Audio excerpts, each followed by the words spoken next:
جج کے بارے میں کچھ کہہ دے تو انہیں عدالت کا کیس لگ جاتا ہے۔ اگر کوئی شخص صحابہ کی شان میں کچھ ایسا کہہ دے جو بعض مسلمانوں کو اچھا نہ لگے تو انہیں صحابہ کا کیس لگ جاتا ہے۔ توجہ کا طالب ہوں۔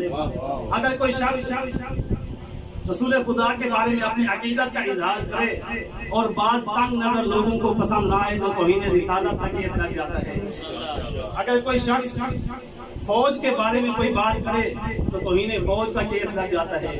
یہ دنیا کی عدالتیں ہیں، دنیا کی عدالتوں میں کیس لے کے جایا جاتا ہے اور دنیا کی عدالت کا عادل، دنیا کی عدالت کا جج، دنیا کی عدالت کا جسٹس جب اس کے سامنے اس طرح کے توہین کے کیسوں میں سے کوئی ایک کیس جاتا ہے تو وہ سزا سناتا ہے۔ کسی کو 6 مہینے کی سزا دے دی، کسی کو 2 سال کی سزا دے دی، کسی کو جرمانہ لگا دیا، کسی کو کچھ کر دیا۔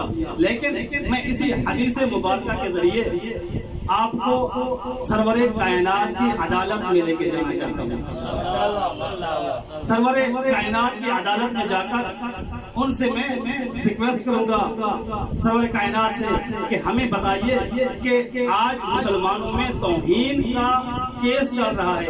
توہین توہین توہین، بس آپ کچھ بولیں کسی نہ کسی عنوان سے توہین کا کیس لگ جائے گا۔ یا رسول اللہ آپ بتائیے توہین کا حقیقی معیار کیا ہے؟ کیا توہین کا معیار صحابہ ہے؟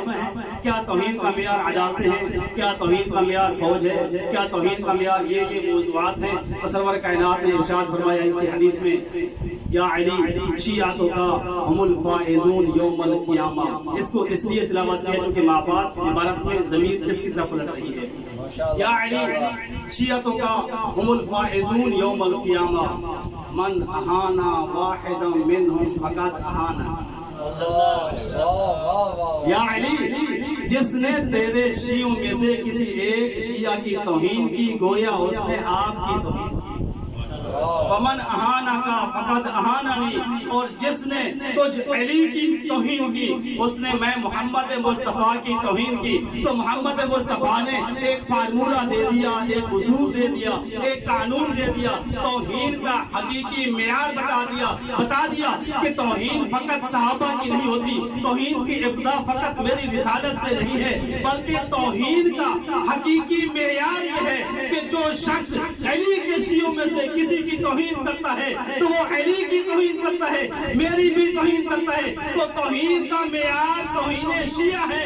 جو شیعہ کی توہین کرتا ہے وہ صحابہ کی بھی توہین کرتا ہے، رسالت کی بھی توہین۔ واہ واہ واہ، نعرہ حیدری، حسینیت زندہ باد، حسینیت زندہ باد، یزیدیت مردہ باد، یزیدیت مردہ باد، آل محمد کے دشمنوں پہ لعنت، بر محمد و آل محمد صلوات۔